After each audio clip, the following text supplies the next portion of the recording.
El enano de Uxmal. La leyenda relata que dentro de lo más profundo de la selva y la ciudad maya de Cava, se encontraba una anciana mujer, demasiado dada a la magia. Todos la respetaban ya que nunca le había hecho daño a nadie. Ella poseía un huevo el cual cuidaba con mucho amor. Pasó que un día, este huevo se rompió y de él salió un niño diminuto, el cual adoptó como si fuera su nieto. Pasó el tiempo y el niño creció muy poco. El día en que se convirtió en un hombre era prácticamente del tamaño de un niño. El niño en realidad era un enano. Un día al andaba por la selva, se encontró con un tuncul, y lo hizo sonar. Él no sabía que ese instrumento anunciaba una tenebrosa profecía, la cual advertía sobre un inmenso mal que acechaba a los pobladores de la ciudad de Uxmal, muy cerca de Cava. Rápido su abuela lo llevó a hablar con el rey, el cual le preguntó si podían hacer algo para evitar que la profecía se cumpliera. El enano le respondió que tendría que construir un camino entre Uxmal y Cava, y así se hizo.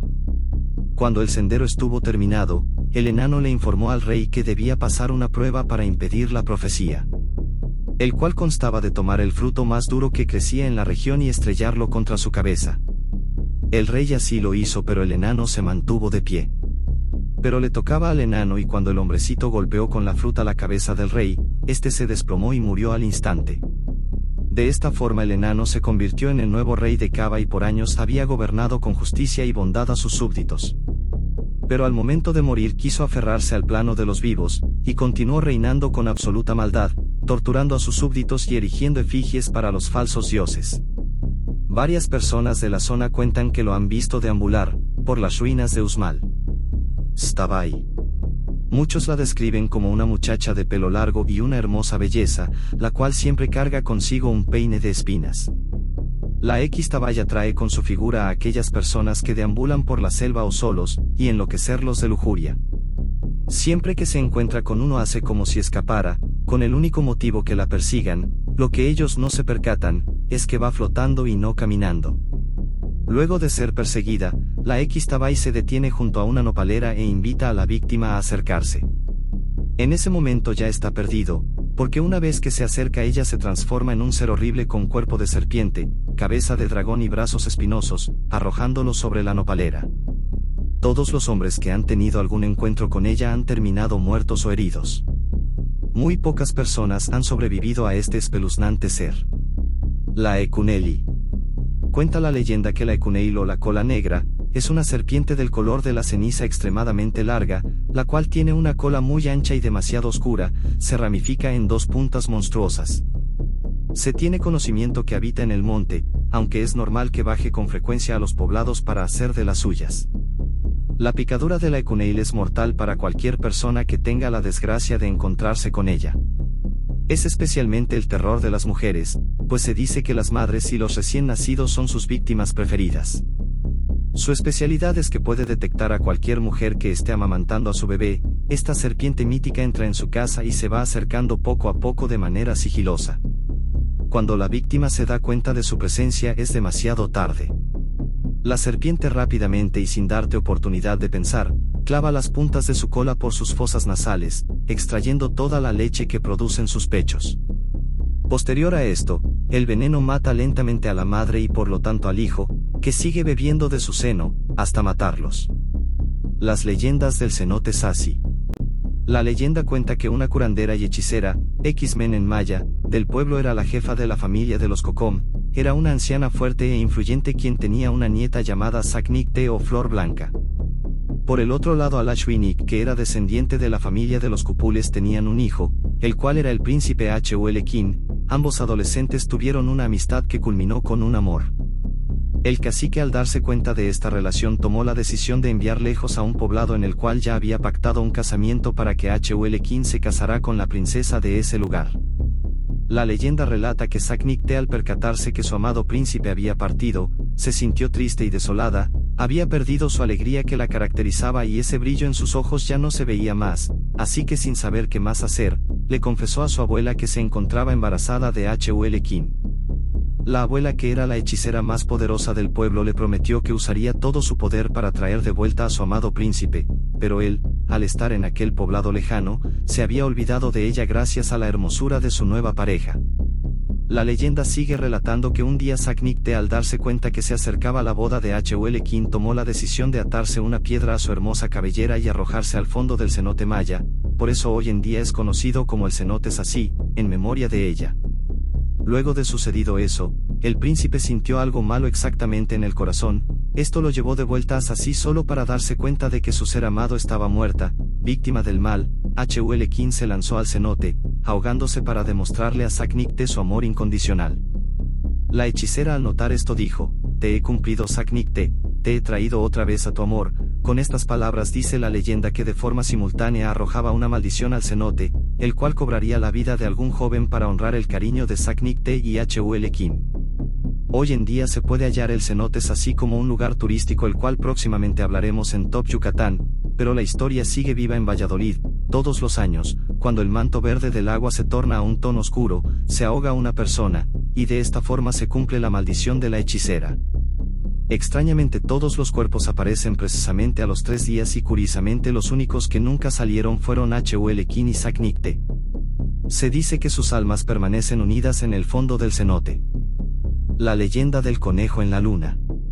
Hay una leyenda maya que nos trata de contar el por qué si miras atentamente la luna puedes ver la forma de un conejo.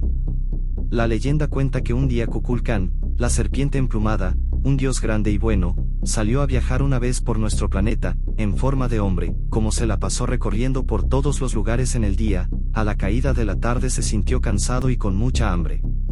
Siguió su camino hasta que las estrellas comenzaron a brillar sobre él y la luna se asomara. Entonces este dios se tomó un descanso a la orilla del sendero, cuando vio a un conejito que había salido a cenar. En eso le pregunta Kukulcán al conejo: «¿Qué andas comiendo?». «Estoy comiendo pasto, ¿quieres?», respondió el conejo. «Muchas gracias, pero yo no como eso». «Entonces, ¿qué vas a hacer?». «Morirme, quizás, de hambre y sed». El conejo, muy triste por oír esto, se acerca a Kukulcán y le dice: «Mira, yo no soy más que un conejito, pero si tienes hambre, adelante, cómeme». Entonces el dios, sorprendido y enternecido, lo acaricia y le dice: «Tú no vas a ser más que un conejito, todo el mundo se acordará de ti por siempre». Entonces el dios lo levantó alto, tan alto, que llegó hasta la luna, lugar donde quedó estampada la figura del conejo. Posterior a eso, el dios lo baja a la tierra y le dice: «Ahí tienes tu retrato en luz, para que todos los hombres en todos los tiempos logren verte». El Huaycoat. En la mitología de Yucatán, como en las de otras partes del mundo, no es raro escuchar el tema de la transformación de humano a animal. Uno de los casos más contados en nuestra tierra, Yucatán, es el del Huaycoat. En el municipio de Yascabá, Yucatán, abunda la magia ancestral. Se dice que es tierra de brujos. Sin duda alguna ahí se resguarda una de las más bellas tradiciones ancestrales del mundo maya, como lo es el médico herbolario o yerbatero, y que también son conocidos como brujos, personajes a quienes se les atribuyen poderes mágicos, tanto curativos como malignos. El origen de este relato está ubicado en esta villa, en el año de 1829.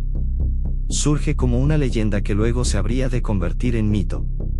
Se dice que en esa comunidad vivía don Claudio Padilla, hombre de negocios que llegó a ser alcalde de ese municipio. A él se le atribuye la construcción del impresionante palacio municipal que hasta la fecha se mantiene en pie. El señor vivió en una casa enorme y era allí donde almacenaba grandes cantidades de maíz y frijol, que vendía en las ciudades de Mérida y Campeche. En aquellos años Yascabá era cruce de caminos por los que circulaban los productos agrícolas que don Claudio compraba a todo el que se los llevara a vender a su almacén. Además cobraba por hospedaje y comida tanto a los comerciantes como a los arrieros. Cuenta la tradición que don Claudio tenía 900 mulas con las cuales formaba 150 arrias mismas que le servían para la compraventa de sus mercancías. Su enorme almacén siempre estaba lleno de mercancía extranjera procedente de Belice. Desde esa época ya había clientela que podía comprar esa clase de productos despachados por hermosas muchachas empleadas por el dueño. Pero la gente no veía cómo llegaba la mercancía, sino que de un día para otro aparecían los productos. Entonces los habitantes de Yascabá se preguntaban, ¿cómo llegaban a su establecimiento? Como explicación al misterio se cuenta que don Claudio por las noches, se transformaba en un pájaro gigante, seguido por centenares de palomas de su propiedad. Desde Yascabá salían rumbo a Belice para cargar los productos, acarreándolos hasta su tienda. De esta forma, al amanecer, ya la tenía surtida. Más allá de los datos precisos en torno a la historia del señor Padilla, el asunto central del relato es que tenía la capacidad de convertirse en ave y realizar actos con intereses muy humanos como surtir su tienda. Esta cualidad fue la que impresionó a los que contaban la historia, pues el relato se difundió por todo Yucatán conservando su núcleo sobrenatural y por supuesto asimilando nuevos elementos. Poco a poco, las interpretaciones del mismo relato fueron dando forma al misterioso ser al grado que un autor lo describe como un engendro monstruoso de alas enrojecidas, que rapta personas, especialmente a las doncellas, para llevarlas a otras partes del mundo y nadie las vuelve a ver. Una de las más frecuentes variaciones del relato original es la que da vida a un personaje llamado Baay Pop, que se aparece como un animal con forma de pájaro negro y alas de petate.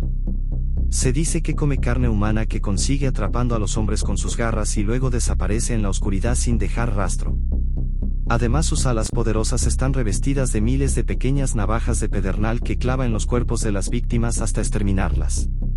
El relato del Baay Pop es muy conocido en todo Yucatán y para diferenciarlo del Baay Coot lo mejor es leer el siguiente caso.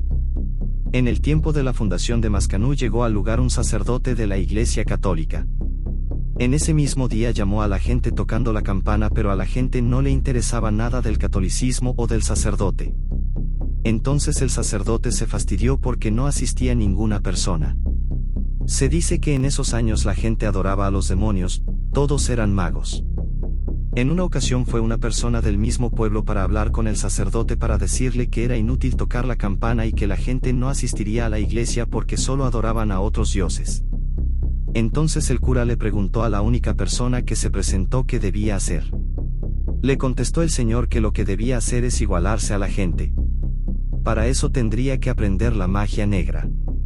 El mismo señor le empezó a enseñar al sacerdote y como éste tenía muchos estudios, pronto se convirtió en brujo. Siguió aprendiendo hasta que sintió que ya estaba listo, preparó un petate para que le sirviera como de alas. Se subió en el techo de la iglesia para practicar y comprobó que ya podía volar. Volaba como un helicóptero por toda la ciudad. El sacerdote puso su cantina en la que vendía toda clase de licores. Cuando salía de noche, si veía que un borracho estaba durmiendo en la calle, lo llevaba para vender o cambiar por licor. Había otras cantinas en el pueblo, pero vendían aguardiente ordinario. El cura vendía aguardiente bueno a precio barato, por eso empezó a ir toda la gente con él. Cuando amanecía al día siguiente notaban que había desaparecido 2 o 3 personas. Era el cura que los cargaba y los llevaba para vender como esclavos, por eso mucha gente desapareció en ese pueblo. Por otra parte, la gente se preguntaba de dónde sacaba tanto aguardiente para vender. Nadie lo sabía. Pero los demás cantineros se pusieron de acuerdo para espiar al sacerdote y ver de dónde sacaba el aguardiente. El sacristán también quería saber de dónde sacaba tanto licor. Una vez a las 12 de la noche fue para hablar con el sacerdote y no estaba. Subió por una escalera y vio sobre el techo de la iglesia la ropa del sacerdote. El sacristán se quedó a esperar que regresara. A las 4 de la mañana vino el sacerdote con su cargamento de aguardiente. Al día siguiente, el sacristán le dijo a la gente que el sacerdote era brujo, pues se convierte en un pájaro grande, se llevaba a los borrachos y los cambiaba por licor que luego vende, ya convertido de nuevo en cristiano. Lo supieron los cantineros y el presidente municipal ordenó a toda la gente que cada persona trajera 5 pedazos de leña. Más de 1000 personas llevaron leña. Ese mismo día la prendieron con fuego. Ya que estaba con mucha flama, fueron a buscar al sacerdote y lo tiraron al fuego.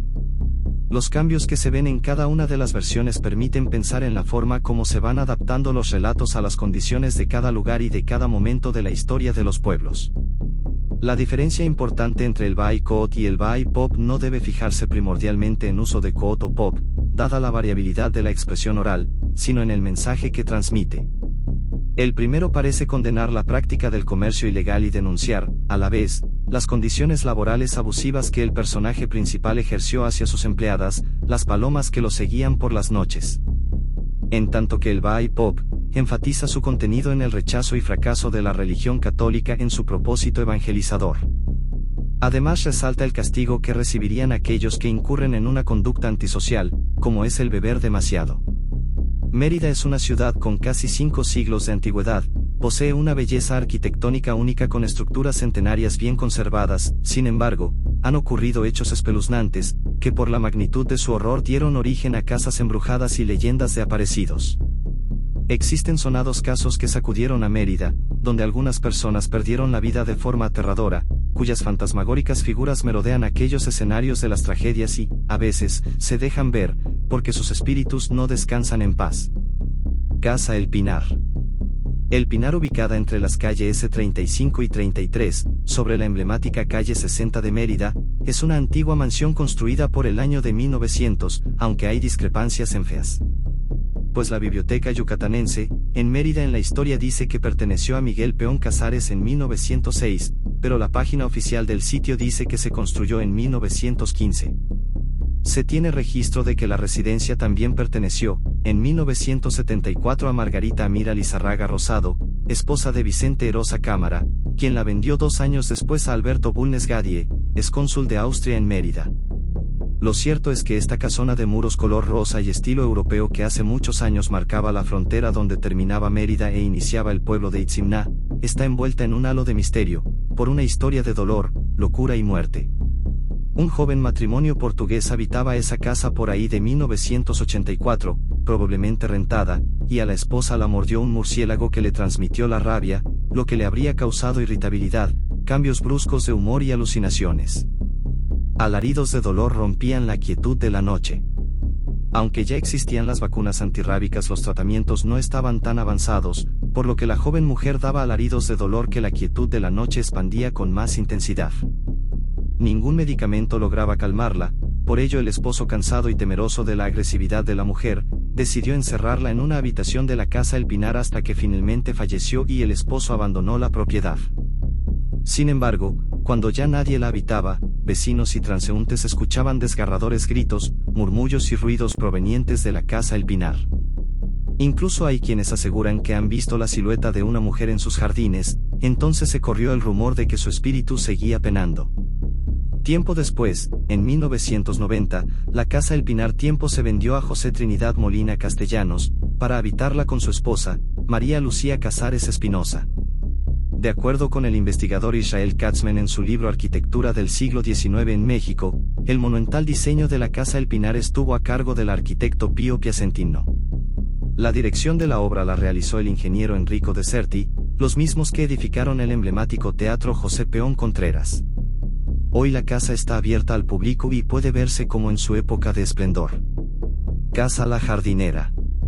La Casa La Jardinera es una de las famosas esquinas de Mérida en la calle 65 y 72, cerca de la fábrica de Sidra Pino, en el barrio de Santiago. El horror que albergó ha trascendido en el tiempo. Fue sede de un triple asesinato el 23 de febrero de 1976. La gente que vivió en esa época cuenta que el carpintero José Candelario Misparedes asesinó a martillazos a 3 miembros de una familia. Se trata de la agiotista Eneida Ricalde de Poveda, su esposo el doctor Arcadio Poveda Cárdenas, padre del científico yucateco Arcadio Poveda Ricalde fallecido en 2022, y la hija Eneida Poveda Ricalde. El ebanista intentó convencer a la agiotista Eneida Ricalde, de 37 años, para que le prorrogara una deuda, en la que estaba de por medio su vivienda en la colonia Santa Rosa, pero ella se negó, por lo que a él le propinó salvajes golpes con un martillo. Como sacado de una película de terror. Como sacado de una película de terror parecía cumplirse lo que dice sobre el agiotismo la Biblia, que en el libro de Ezequiel 18:3 reza: el que presta a interés comete abominaciones y su sangre será sobre él. Al oír los gritos de la mujer, la hija y el esposo se acercaron, pero ambos fueron atacados mortalmente por el enloquecido carpintero. Este le asestó un golpe seco con el formón y le destruyó el marcapasos a don Arcadio. Solo la empleada doméstica Luz María Estrella Balam logró salvar la vida, pues el carpintero intentó arremeter contra ella, pero ella logró huir y pedir auxilio. Luego del trágico hecho, los vecinos decían que se observaban sucesos sobrenaturales, pues veían figuras de personas que no eran claras. También señalaban lamentos provenientes de la terraza donde ocurrió el multihomicidio, tal vez por lo cruel del asesinato, como si las almas siguieran errantes. Y por azares del destino, resultó que la madre muerta era familia de la prestamista Elda Zurita Ascorra de Ricalde y Cintia Sue Ricalde Zurita. Casa Zurita, otra de las casas embrujadas en Mérida con leyendas de aparecidos. Dicen que quien desconoce la historia está condenado a repetirla y parece ser el caso en la Casa Zurita. Ubicada ahí en el barrio de Santiago en la esquina de las calles S68 y 57, fue escenario de una cruenta escena el 22 de agosto de 1999. El suceso que ahí ocurrió tiene similitudes con el anterior y también sacudió a la sociedad meridana por la crudeza de la masacre. Elda Zurita Azcorra de Ricalde, de 70 años, es otra usurera que protagonizó esta sangrienta historia, como si el referente de la familia Poveda Ricalde no hubiese sido suficiente lección. En aquella funesta fecha, la propietaria confiada le abrió las puertas de su casa a 5 personas, pues uno de ellos era su cliente. Sin embargo, una vez adentro, harto de pagar elevados intereses, empezaron a golpearla para que ella revelara dónde ocultaba su dinero, joyas y documentos de propiedades que le dejaban en garantía de los préstamos de dinero. Tortura hasta la muerte. Pero Elda Zurita Azcorra se negó, por lo que fue torturada hasta la muerte. Así, tras dejar el cuerpo inerte registraban la casa cuando apareció la hija Cintia Sue Ricalde Zurita, de 35 años, junto a su novio. Lo que siguió después fue escalofriante. A la señora y su hija, famosa bailarina, les destrozaron el rostro y el cráneo a martillazos. El novio también fue brutalmente golpeado, pero milagrosamente sobrevivió, y fue de ayuda para atrapar a los asesinos. Los vecinos dicen que hicieron varios reportes a la policía porque tras el horror que ocurrió en el lugar se escuchaban gritos y lamentos. Los vecinos dicen que hicieron varios reportes a la policía porque tras el horror que ocurrió en el lugar se escuchaban gritos y lamentos. Además, algunos decían que veían a una mujer en la propiedad, quizás el alma en pena de Elda Zurita Azcorra, tan apegada a las cosas materiales que se niega a abandonar la casa. No obstante, cuando los policías llegaban no hallaban a nadie ni rastros de que personas hubieran estado en esa casa abandonada. Así, esta se convirtió en otra de las casas embrujadas de Mérida con su leyenda de aparecidos, pues varias personas dicen que se les eriza la piel de solo pasar por las inmediaciones. Casa Santa Cecilia, otra de las casas embrujadas en Mérida con leyendas de aparecidos. La Casa Santa Cecilia, con características arquitectónicas porfirianas neoclásicas, se ubica en la avenida Colón, a un costado del Hotel Villa Mercedes. Sus paredes atestiguaron el doble asesinato de un matrimonio de adultos mayores en mayo del 2016, los esposos Juan Manuel y Lucy, de 91 y 87 años respectivamente. La autoridad detuvo a los delincuentes, reincidente en robo a casas habitación, quienes bajo los influjos de drogas, allanaron la vivienda para llevarse pertenencias ajenas. Sin embargo, estos se hallaban dormidos y al oír ruidos despertaron, entonces los asaltantes amarraron y mataron sin piedad al par de ancianos para acallar sus gritos. A Juan Manuel, un violinista, lo asesinaron con un arma blanca y a Lucy la estrangularon. Sin embargo, la fiscalía tenía otros datos, pues aunque inicialmente les dieron una pena de 30 años por doble asesinato, el veredicto dio un giro. En octubre del 2019, el Tribunal Segundo absolvió a ambos, porque no hallaron prueba contundente que situara a los sujetos en el lugar, fecha y hora del crimen. Tras el macabro crimen surgió una leyenda de aparecidos, pues vecinos decían que veían en el lugar, a lo lejos, la silueta de una pareja de ancianos. También escuchaban ruidos como si siguiera habitada la Casa Santa Cecilia, aun cuando ya estaba abandonada. Desde el 10 de octubre de 2022 la de Santa Cecilia es una de las casas embrujadas en Mérida. Como vimos en el video del día de hoy hay muchas leyendas que rodean a Mérida, Yucatán. Estamos en el video semifinal del tour por México. Nos vemos en el siguiente video de Terror Plus.